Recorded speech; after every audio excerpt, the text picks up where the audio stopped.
অসভ্য নীলাজ শিক্ষকৰ ঘৃণনীয় কাণ্ডই জোকাৰিছে ৰাজ্য।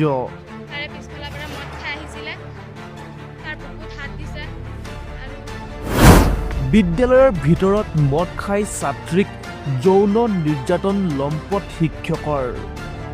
লখিমপুৰৰ বিহপুৰীয়া পকাদল গন্ধিয়া উচ্চ মাধ্যমিক বিদ্যালয়ত উত্তপ্ত পৰিস্থিতি। ছাত্ৰীৰ সৈতে মদ খাই অশ্লীল কাণ্ড কৰা কৰোণা নেওগক বিদ্যালয়ৰ চৌহদতে উত্তম মাধ্যম সোধালে ৰাইজে।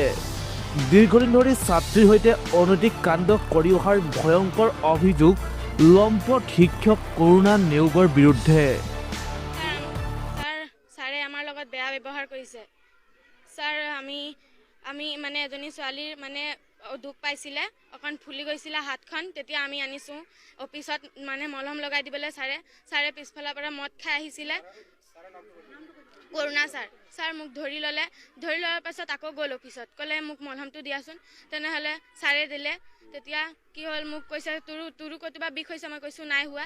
তেনেহ'লে দৌৰা আনিলে এইকণতে দৰ্জাৰ মুখত, অফিচৰ দৰ্জাৰ মুখত মোক ধৰি পিনে এনেকুৱা বেয়া ব্যৱহাৰ কৰিছে ছাৰে। ছাৰ বুকুত হাত দিছে আৰু দিছে। আৰু আজি ইমান ডাঙৰ ঘটনাৰ পিছতো আজিও মদ খাই আহিছে ছাৰে।